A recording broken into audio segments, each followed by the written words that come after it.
We're on the river today and we're going to be swinging nymphs. Swinging a nymph is a productive tactic, especially when the trout are in between hatch periods and aren't really focusing on any particular food items. We can try to tempt the trout as it's laying in its hold and it's waiting for food to go by. And swinging a nymph is a great way to do it. Our nymph that we're going to be using today to swing is a size 12 Prince nymph. This is a great attractor pattern that seems to be able to duplicate a lot of different food sources that are inside the river, and that might be mayflies or caddisflies or even smaller size stoneflies. But this pattern works though, and if you're not sure what you should be using, I would not hesitate to try Prince nymph. When you're swinging a nymph inside a current like this, what I'm going to do is I'm going to work my way downstream. I'm going to let the current do the work for me.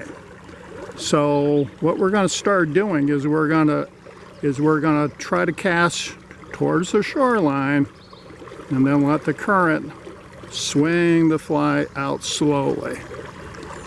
Once it gets down, the line will straighten out, the fly will swing, and we'll let it hold in the current for about 10 or 15 seconds. Alright, we're going to lower the rod, cast towards the side of the stream, amend our line a little bit so we don't have drag initially. That enables the fly to sink a little bit, and we'll straighten out the line. Let the current straighten out the line, and then let it hold.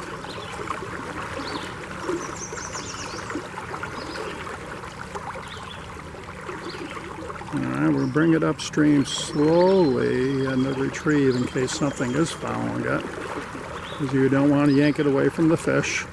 And we're going to duplicate that cast again.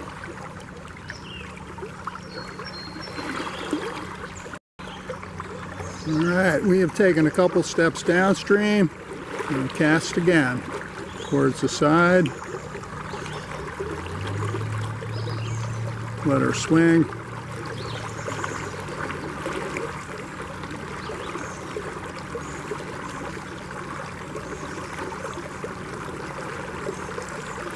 I always like to cover the same water twice or 3 times at least in case something was there, because a lot of times the trout will make a move for it but they're not able to grab it, so we'll try to give them like another opportunity.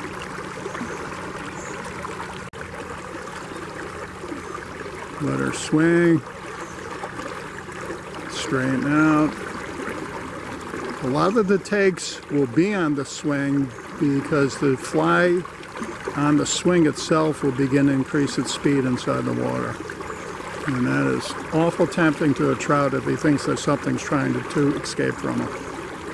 There's a lot of anglers that when they're nymphing, they use a 7.5 foot leader. But when you're swinging a nymph, I recommend using a 9 foot leader because I feel it gives the fly a little bit more action.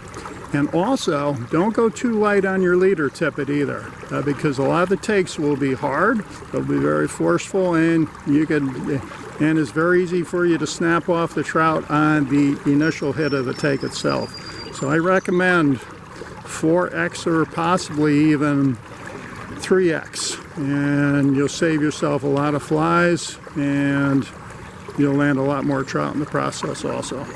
Swinging a nymph can be an incredibly productive tactic in the evening hours, right before an evening hatch is ready to occur. At that point, there's a lot of natural nymphs that are already moving on the bottom of the stream, and some of them are becoming very active inside the water column itself as well. So the trout will be looking for them. And when you're swinging a nymph, you're going to imitate that fairly well.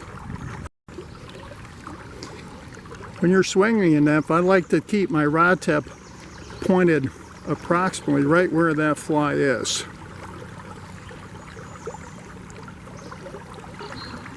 Alright, let's slowly bring it back upstream.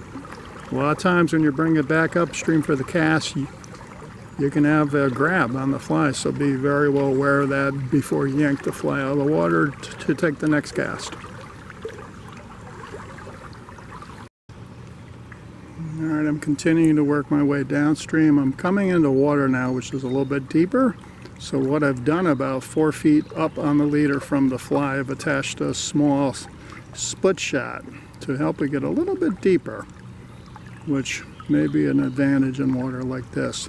Now as the fly swings, the fly, which was previously riding a little bit deeper, will come up to the surface, and sometimes that can also entice the trout too. So at the end of the drift, we're going to hold it again.